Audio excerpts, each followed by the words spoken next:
ওনার policy, উনি very dynamic man, dynamic man in the sense যে উনি হাজার হাজার মাইল মানে গ্রামের পর গ্রামে গেছেন। এই কাজটা সহজ না, physically demanding. I mean, we live in Ziaur Rahman's Bangladesh, not Sheikh Mujib's Bangladesh. But if you think Bangladesh was created during Ziaur era. আমি আপনার কাছে আসার আগে জাস্ট আপার পার্সপেক্টিভে নিয়ে আসি। আপনি অনেক কথা বলেছেন, বাট আমরা আপাকে খুব বেশি শুনিনি, সো প্লিজ। হ্যাঁ, অ্যাবসলিউটলি আমি মনে করি, মানে আমি জাস্ট একটা ডেটা দিই আপনাকে, যে পভার্টি রেট ছিল 86% when President Zia took over the presidency. When he died, it was around 56% or so like 30% decrease just in few years. And তখনও আমরা আসলে like we were not even a proper functioning state back then. So please. Absolutely. আমি মনে করি president Ziaur Rahman বাংলাদেশের ইতিহাসে সবচেয়ে প্রয়োজনীয় নেতা ছিলেন। হ্যাঁ, এবং উনি ওই সময়ে যেই পদক্ষেপগুলো নিয়েছিলেন, আমি জাস্ট ছোট্ট একটু উদাহরণ দেবো। আমি 19 দফা পড়েছি। 19 দফার মধ্যে উনি কিন্তু খুব সহজ ভাষায় দফাগুলো উল্লেখ করেছিলেন। ওনার একটা দফা এক লাইনে ছিল, বার্থ কন্ট্রোল করতে হবে, এবং দ্যাট চেঞ্জড বাংলাদেশ। উনি তখন ওই পদক্ষেপটা না নিলে আজকে বাংলাদেশ হয়তো একটা আফ্রিকান একটা কান্ট্রিতে থাকতো। হ্যাঁ, এবং উনি সময় যে উদ্যোগটা নিয়েছিলেন, উনি গার্মেন্টস ইন্ডাস্ট্রিকে উনি প্রথম প্রমোট করা শুরু করেন। এবার একটা মজার ব্যাপার আমার কাছে সবসময় মনে হয় যে ওই সময় কিন্তু বোধহয় জেনারেল জিয়াউল হকও পাকিস্তানে ছিলেন, এবং এক্স্যাক্টলি। বাট জিয়াউর রহমান এবং পাকিস্তানের জিয়াউল হকের সঙ্গে যদি কম্পেয়ার করেন, তাহলে দেখবেন যে জিয়াউর রহমান বাংলাদেশের প্রেসিডেন্ট হিসেবে যেরকম ভিশনারি মানুষ ছিলেন, he was such a modern man. Although উনি একটা প্ল্যাটফর্মে সমস্ত ফন্ডের লোকদেরকে এনেছিলেন, এবং মুসলিম ইসলামিক দলগুলো বলেন, হ্যাঁ, বামপন্থী দলগুলো বলেন, সবগুলোকে উনি অ্যাকোমোডেট করেছেন ওনার প্ল্যাটফর্মে। বাট জিয়াউল্লাহ কিন্তু সেটা করেন। ওই সময় পাকিস্তান উল্টা দিকে যাওয়া শুরু করে, এবং দ্যাট সেইজ ইট অল, যে জিয়াউর রহমান যে বাংলাদেশকে তৈরি করেছিল সেটাই ছিল মডার্ন বাংলাদেশের ভিত্তি। And you are absolutely right. গত 15 বছরে যা হয়েছে, মানে এত পাচার, এত লুট, এত চুরি ডাকাতির পরে আমি তো এখন শূন্য গুনতে পারি না যে কতগুলো শূন্য আছে, কত বিলিয়ন ডলার পাচার হয়ে গেছে। $270 billion according to TIB, 270 billion। Exactly. আমি আসলে মানে মুখে না বলতে পারি না যে কত বিলিয়ন কি হয়েছে। হ্যাঁ, এত কিছু পর বাংলাদেশ এখানে দাঁড়িয়ে আছে জিয়াউর রহমানের ভিশনের উপর ডিপেন্ড করে, এবং জিয়াউর রহমানের যে ধারাবাহিকতা, সেখানে কিন্তু সাইফুর রহমান এসেছিলেন অর্থমন্ত্রী হিসেবে। আমি মনে করি না বাংলাদেশের ইতিহাসে সাইফুর রহমানের থেকে বেশি সাকসেসফুল কোন অর্থমন্ত্রী আছে। উনিও কিন্তু খুব আনপপুলিস্ট কিছু সিদ্ধান্ত নিয়েছিলেন। হ্যাঁ, উনি মুক্তবাজার অর্থনীতি শুরু করেছিলেন। তখন তো বাংলাদেশে জাতীয়করণের একটা বিশাল ট্রেন্ড ছিল। উনি কিন্তু বাজারকে মুক্ত করে দিলেন। উনি ইন্ডিয়াকে আমন্ত্রণ জানালেন, কারণ উনি মনে করেছিলেন যে সার্ক কান্ট্রিগুলোর মধ্যে যদি মুক্ত বাজার আমরা এনশিওর করতে না পারি, বাংলাদেশের অর্থনীতি এগোবে না। So yes, Ziaur Rahman was the pioneer, এবং সেই ধারাবাহিকতায় আমরা এই বাংলাদেশ দেখছি। এবং গত 15 বছর যদি না ঘটতো, হয়তো বা বাংলাদেশ আরও অন্য কোনো পর্যায়ে চলে যেতে পারতো। আচ্ছা, বাংলাদেশে কি just question for developing status থেকে কি ডেভেলপড হয়েছে, নাকি এখন ডেভেলপিং আছে? ডেভেলপিং এখনো আছে, আন্ডার ডেভেলপড ছিল, আমরা ডেভেলপিং আছি। ওকে। So developed hole আরো টাইম লাগবে। It's more like 15 years around, if I'm not wrong, 20 years, 20 odd years. So আচ্ছা, ফাহাম ভাই, এই পয়েন্ট থেকে আপনি এটা নিয়ে আগে কথা বলেছেন, আমি জানি যে we are living in like Ziaur Rahman Bangladesh, not Mujib's Bangladesh. এইটা নিয়ে আপনি বলবেন। এর সাথে আপনার সঙ্গে একটু জাস্ট অ্যাড করে দিই আমি। বিষয়টা হচ্ছে যে আপা যেমন বলছিলেন যে কিছু অজনপ্রিয় সিদ্ধান্ত সরকারকে বিভিন্ন সময় নিতে হতেই পারে, কিন্তু আফটার অল দিস, এরকম একটা economic situation, even if you say যে কালকে যে কোনো পার্টি একটা democratic government, elected democratic government ক্ষমতা নিলেও তাদের ফর অবভিয়াস রিজনস কিছু এমন সিদ্ধান্ত নিতে হবে যেগুলা মানুষ সরাসরি অপছন্দই করবে, যত পরিমাণ ম্যান্ডেটই আপনাকে দিক। ইভেন অন্তর্বর্তীকালীন সরকারও কিছু সিদ্ধান্ত নিচ্ছে যেগুলো আসলে ধরেন ফিসক্যাল ইয়ারের মাঝখানে ট্যাক্স রেট বাড়ানো ইত্যাদি, এগুলো আসলে তারা বাধ্য হয়ে নিচ্ছে, আমি যতটুকু অর্থনীতি বুঝতে পারছি। তো আসলে এটা তো একটা ইলেক্টেড গভর্নমেন্টের উপরেও এফেক্ট পড়বে। সো এই দুইটা অ্যাঙ্গেলে আপনি একটু কথা দেখেন। প্রথম কথা হচ্ছে যে জিয়াউর রহমান সাহেব, যে what I like about him, this man, হচ্ছে গিয়ে যে বাংলাদেশের রাজনীতিতে আমি অনেকদিন ধরে ফলো করি, এখানে ডুয়ার নাই, এখানে হচ্ছে পটপটের সব লোক, অনেক লম্বা লম্বা কথা বলবে, কিন্তু ওই শেষ পর্যন্ত গিয়ে কোনো কাজ করে না। জিয়াউর রহমান সাহেব হচ্ছে এমন একজন মানুষ, 3.5 বছরে এত নানাবিধ কাজ করছেন উনি। অ্যান্ড উনি কিন্তু খুব ক্যারিজমেটিক স্পিকার না। আপনি ওনার যদি ভাষণ দেখেন, ইউটিউবে আছে, মানে if you compare him with other orators, উনি কিন্তু ক্যারিজমেটিক স্পিকার না। এবং আপনি খুব খেয়াল করে দেখেন যে পৃথিবীতে যারা মিলিটারি রুলার, তারা কিন্তু মারা গেলে তাদের পলিটিক্যাল পার্টিও আস্তে আস্তে মারা যায়। আমাদের দেশে জাতীয় পার্টি মারা গেছে, এই মানে হাফ ডেড।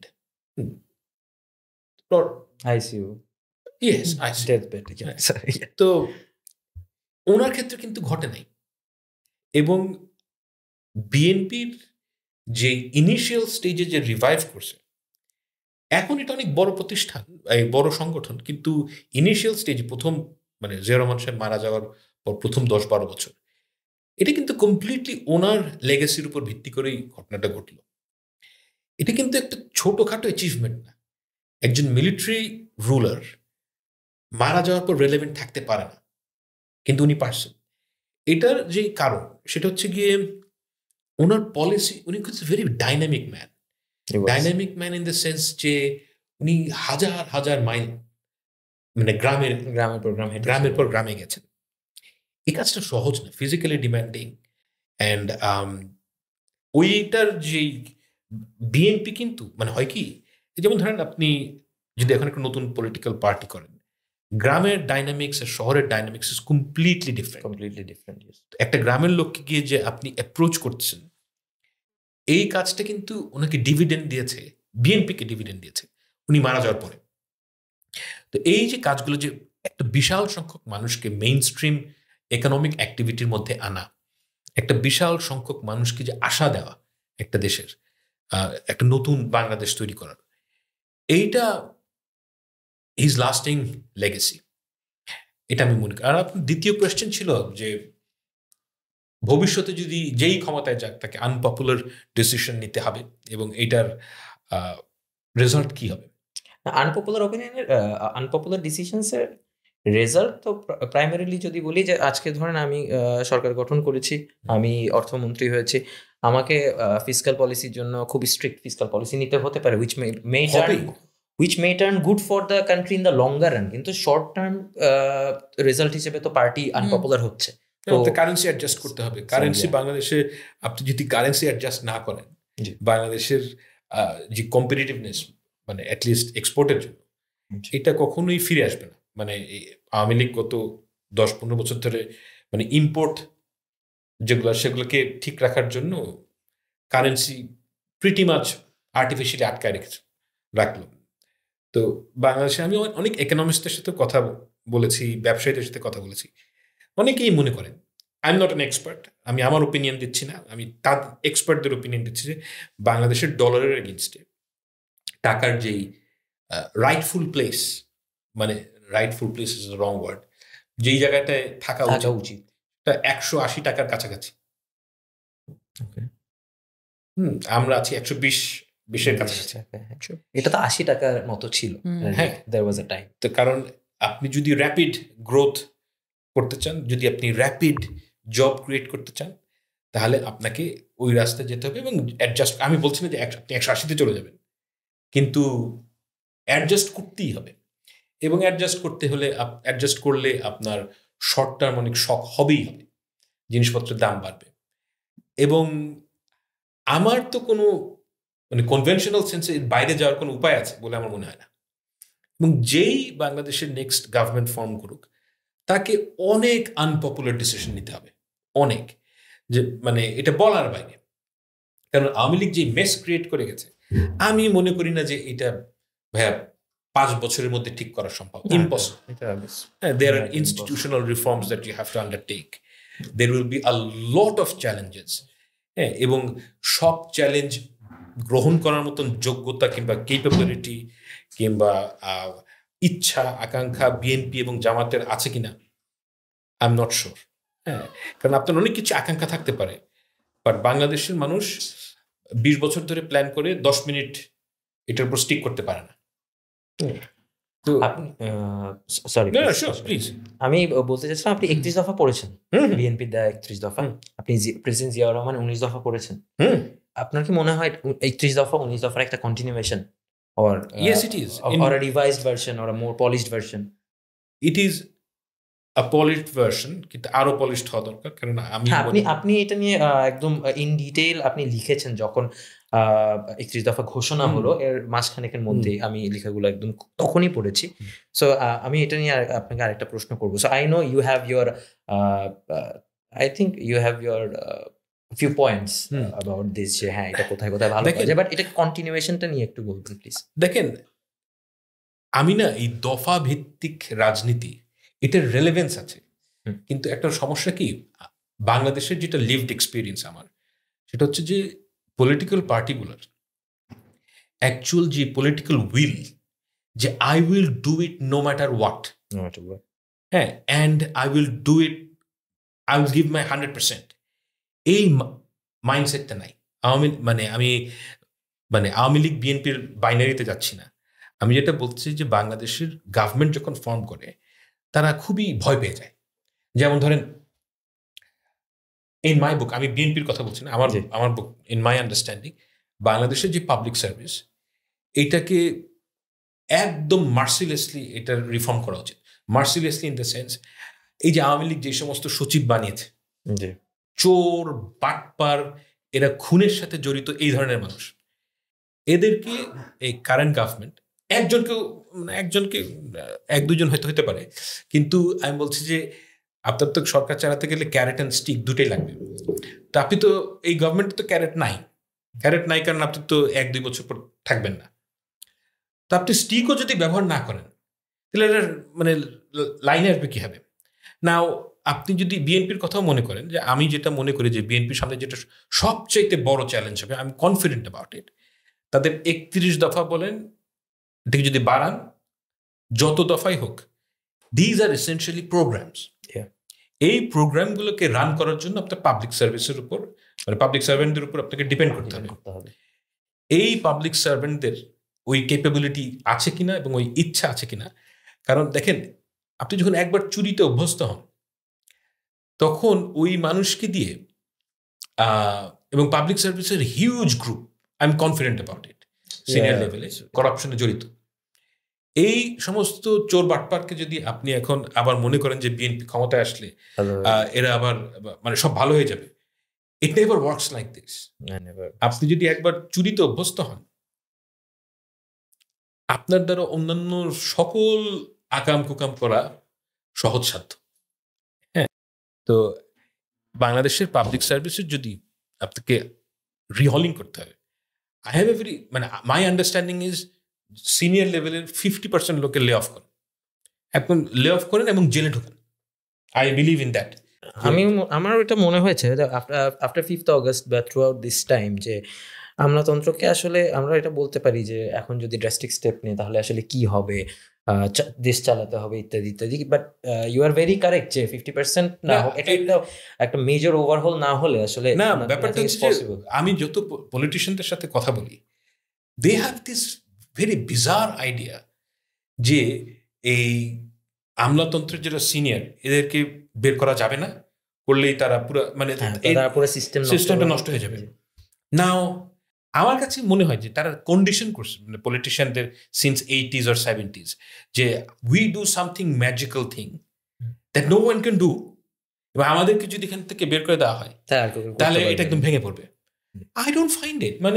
বাংলাদেশের প্রাইভেট সেক্টরে তারা কি এমন জাদুকরি কাজ করে, যেটা গ্রামীণের ধরেন একজন, আমি জাস্ট গ্রামীণের কথা, প্রাইভেট সেক্টরের একটা সিনিয়র অফিসিয়াল যেটা করতে পারবে না।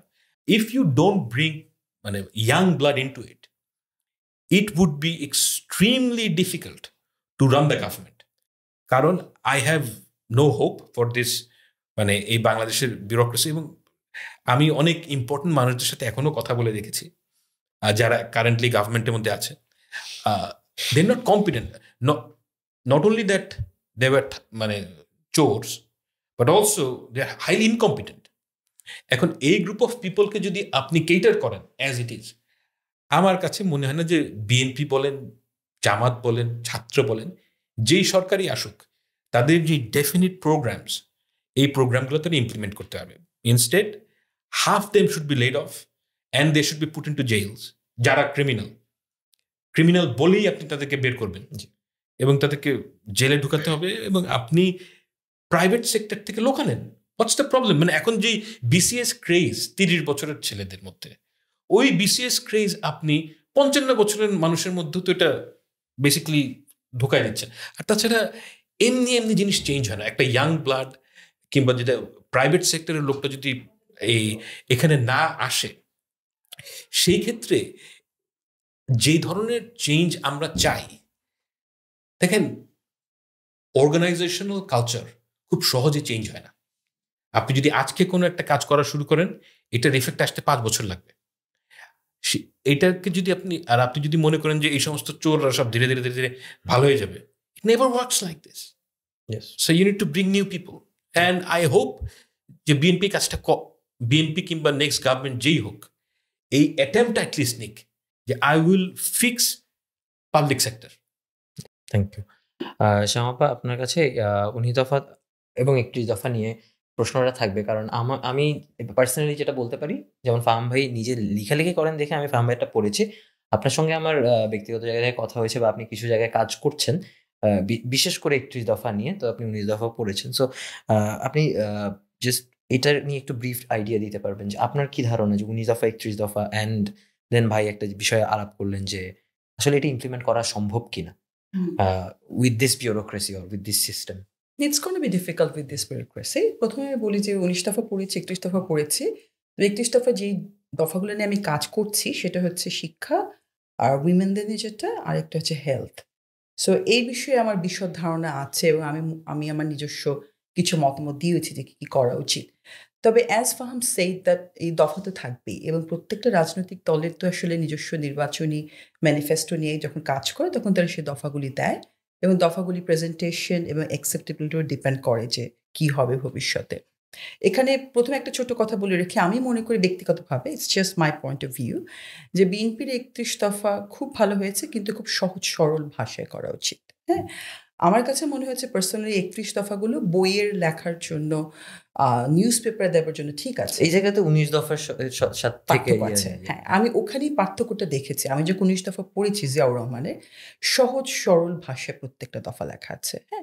হ্যাঁ, ইট মাইট সাউন্ড ভেরি ভেগ, লাইক একটা দফা ছিল যে সমাজে নারীদের স্ট্যাটাস স্ট্যাবলিশ করা হবে একটা লাইনে, কিন্তু ইট সেইজ আ লট। এবং নির্বাচনী ম্যানিফেস্টো যখন দফা নিয়ে আপনি যাবেন, আপনাকে কিন্তু সহজ সরল ভাষায় একটা লাইনই বলতে হবে, এবং তারপরে প্রত্যেকটা দফা নিয়ে আপনি একটা টিম তৈরি করবেন। তারা ওই টিমের জন্য ডেডিকেটেড থাকবে এবং তারা তাদের মতো করে পলিসিগুলো নিয়ে কাজ করবে। So that's a different question altogether. আর নারী শিক্ষার হেলথের ব্যাপারে আমি বলতে পারি, যেটা সবচেয়ে ভালো আমার কাছে মনে হয়েছে 31 দফার, সেটা হচ্ছে যে হেলথেও 5% জিডিপি অ্যালোকেট করার কথা বলা হয়েছে, এডুকেশনও 5% জিডিপি। এই ব্যাপারে হয়তো আমি জানি ভাই হচ্ছে একদমই এগ্রি করেন না যে হেলথে 5%, মানে এডুকেশনে 5% দিয়ে it's just not work, it will not work, it's not enough, but it's in the right track. হ্যাঁ, so I think more should be allocated, because বাংলাদেশের আমাদের শিক্ষা ব্যবস্থা, যদি আপনি বলেন, সরি টু ইন্টারাপ্ট আপা, মানে আমি এটা নিয়ে আমার টিমের সঙ্গে, আমার ফ্রেন্ডদের সঙ্গে আমাদের কথা হয়েছে, শিক্ষা ব্যবস্থাটা যে ইচ্ছা করে এটাকে নষ্ট করে ফেলো। এটা একটা জিনিস, মনে করেন I have a cup of coffee, আমি ইচ্ছা করে ফালাচ্ছি এখানে, আপনাদেরকে দিয়ে দিচ্ছি, আপনাদের দিয়ে দিচ্ছি, জাস্ট এরকম করা হয়েছে। Just keep them busy with something else, keep them busy with entertainment and other social chaos. I give you a wonderful example. এটা হচ্ছে কি, আমার ছোটবেলার এক বোন, মানে আমাদের ডিবেট করতাম, তো ও অস্ট্রেলিয়ায় মাইগ্রেট করেছে। তো ওর ছেলে আমার সামনে বলছে যে ওর ছেলে এই জুন মাসে ওদের মানে হাফ ইয়ারলি পরীক্ষার সময় ওদের ক্লাসের যে পরীক্ষা, কালকে যদি পরীক্ষা হয় আজকে রাতের বেলায়, ওদের ক্লাসেরই টিচার ইউটিউবে ভিডিও দিয়ে কোয়েশ্চেন আউট করে, এবং কোয়েশ্চেন আউট করে ওইটার মধ্যে আবার উত্তর কি হবে সেটাও বলে। মানে it's fucking mess, complete mess, যেটা you can't even imagine how to fix it. কারণ হয়েছে কি, যে ধরেন আপনি একটা অর্গানাইজেশন নষ্ট করলেন, you can build another organization, কিন্তু এটা হয়েছে কি, এটা এত ওয়াইড স্প্রেড যে মানুষের শিক্ষার উপর আর ইমান নাই। জি, I can very well agree with you, because শিক্ষা একদম এটা খুবই বেসিক, অ্যাবসলিউটলি এটা খুবই বেসিক। এই জায়গাটাতে যখন হাত দেওয়া হলো, না আমরাও তো এত খুব অনেক আগে থেকে বুঝতে পারছি যে বিষয়টা এরকম না। আমরা by the time we entered university in 2016, তখন আসলে আস্তে আস্তে বোঝা শুরু করলাম যে হোয়াট ইজ অ্যাকচুয়ালি হ্যাপেনিং। আমরা ইউনিভার্সিটিতে পড়ছি, আমরাও তো আসলে ইউনিভার্সিটি লেভেলে, আপনি প্রাইমারি লেভেল থেকেই হাত দেওয়া উচিত, বাট ইউনিভার্সিটি লেভেলে এত মেস ছিল যে আমি বাংলাদেশের ইউনিভার্সিটি শিক্ষা ইজ স্ক্যাম। এটা নিয়ে আসছি ভাইয়া। জাস্ট নারী শিক্ষা, নারী এবং শিক্ষার বিষয়টা, স্বাস্থ্যের বিষয়টা শেষ করলে আমরা আপনাদের ইউনিভার্সিটি নিয়ে একটু কথা বলবো। ফাহাম কোনো কিছু স্ক্যাম বললে আমার ভয় লাগে আবার। Oh yes, that's right. Forever. Anyway, so আমি বলছিলাম যে শিক্ষার কথা বলছিলাম, 5% allocate করা হয়েছে, হেলথে 5% allocate করা হয়েছে, that's wonderful, and I think more should be allocated. And হ্যাঁ, সমালোচনা তো করা যায় ভাইয়া, এবং it's a mess, absolutely mess, it's chaos. Primary level বলো, টার্সিয়ারি লেভেল বলো, সব জায়গাতেই ভয়ঙ্কর অরাজকতা। সবচেয়ে বড় সমস্যা যেটা হয়েছে যে আমরা সার্বজনীন শিক্ষার নামে প্রচুর ছাত্রছাত্রীকে উদ্বুদ্ধ করছি স্কুলে আসতে, কিন্তু আমরা শিক্ষক তৈরি করছি না, এবং প্রবলেমটা সেখানেই হয়েছে। আমরা শিক্ষকদের প্রপার ট্রেনিং দিচ্ছি, এবং আরেকটা প্রবলেম হয়েছে শিক্ষকদের ট্রেনিংয়ের কথা বলছি, কিন্তু তাদেরকে ইনসেন্টিভ দিচ্ছি না, আমরা ফলো আপ করছি না। তো একটা শিক্ষক ট্রেনিং নিয়ে ক্লাসরুমে ফিরে গিয়ে কেন সে ভালোভাবে সে পড়াবে? তার যদি ইনসেন্টিভ ওয়েট করা উচিত। এবং আমি মনে করি যে এই যে অ্যালোকেশনগুলো হয়তো বা শিক্ষকদের ট্রেনিংয়ের ব্যাপারে একটা বিশাল রোল প্লে করবে। আর হেলথের অবস্থাও ভয়ঙ্কর। আমার হেলথের যে ব্যাপারটা আমাকে সবচেয়ে বেশি নাড়া দেয় সেটা হচ্ছে যে আমি যেহেতু নিজে ড্রাগ রেগুলেশনের সঙ্গে কাজ করি অস্ট্রেলিয়াতে, সো আমার মনে হয় যে বাংলাদেশে কোনো মেডিসিন রেগুলেশন কিছু হয় না, এবং আপনি যেখানেই যাবেন আপনি উইদাউট এনি প্রেসক্রিপশন আপনি একটা ওষুধ কিনতে পারবেন, এবং এটা পাবলিক হেলথের জন্য একটা ভয়াবহ। আমরা তো এটা কেয়ার করি না, প্যারাসিটামল তো লাগবে আজকে রাতে একটু মাথা ধরলে। না, paracetamol is probably not the problem. Paracetamol is also problem. গ্যাসের ওষুধ, না হ্যাঁ, paracetamol is problem, antibiotic is the biggest problem. আমার বাবা অ্যান্টিবায়োটিক ডাক্তারের কাছে জিজ্ঞেস করে খায় না। আল্লাহ, দিস ইজ রিয়েলি ডিজাস্টার। আমি অনেক চেষ্টা করেছি, it doesn't work with him. আমি একটা স্কেয়ারি ইনফরমেশন দেই। আমি 3 বছর আগে আমাদের অস্ট্রেলিয়ান গভর্নমেন্টের অর্গানাইজড একটা অ্যান্টিবায়োটিক রেজিস্ট্যান্স নিয়ে একটা ফোরাম হচ্ছিল। সেখানে বুয়ের একজন আসছিলেন, শ্যামা পুতুল নয়, হ্যাঁ, আরেকজন এসেছিলেন। তিনি এসে যেটা বলছিলেন যে তিনি 10টা দেশের নাম বললেন যে আগামী দশকে, আমরা তো কোভিড মহামারী দেখে এসেছি, আগামী দশকে অ্যান্টিবায়োটিক রেজিস্ট্যান্স হবে একরকমের মহামারীর মতো, এবং সেই 10টা দেশের নামের মধ্যে বাংলাদেশ হচ্ছে 4 কি 5 নম্বরে ছিল। সো মানে অ্যাজ এ বাংলাদেশি আমি ওই মুহূর্তে I got really scared, because আমি তো জানি আমার মা যখন বিভিন্ন দেশে ট্রাভেল করে, ফাহামের মা যখন ট্রাভেল করে, তারা এরকম একটা বড় একটা বক্স ডিসপেন্সারি নিয়ে যায়, এবং কোনো প্রেসক্রিপশন নাই, শত অ্যান্টিবায়োটিক, শত প্যারাসিটামল এভাবে তারা খায়। বাংলাদেশে 50-এর উপরে সবাই কিন্তু ডাক্তার। আমার বাবা তো এখন জানে সবকিছু, he doesn't ask a doctor. আমি ওকে বলি অ্যাটলিস্ট জিজ্ঞেস করো, মানে ask your friends or ask relatives. না, আমার বাবা জাস্ট ডু ইট, পকেটে রেখে নিয়ে ঘুরতেছে, যেহেতু বাইরে থাকে অনেকক্ষণ, পকেটে নিয়ে ঘুরতেছে, খেয়ে ফেলতেছে। এবার আরো ভয়ঙ্কর, আমার বাবার পেটে ব্যথা যখন হয় তিনি দেখি একটা অ্যান্টিবায়োটিক খেয়ে ফেলে। মানে আমি কি বলবো, শিক্ষিত মানুষরা যদি এরকম বিহেভ করে, শিক্ষিত মানুষের বেশি করে। গ্রামের লোকজন আমি দেখেছি, গ্রামের বা স্বল্প শিক্ষিত মানুষজন দে আস্ক, তাদের at least they ask to the pharmacy guy যে আচ্ছা কি খাবো বলো। বাকি শিক্ষিত যারা তারাই হচ্ছে করে না, দে নো। আর আমার বাবা আমাকে যুক্তি দেয় যে মা আমার তো আসলে সেই বিলাসিতে নাই ওয়েট করার, আমাকে তো এখন একটা মিটিংয়ে যেতে হবে, আমার তো এটা ঠিক হয়ে যেতে হবে। হ্যাঁ, আচ্ছা, এভাবে তো তাহলে জীবনটা ধ্বংস হয়ে যায়।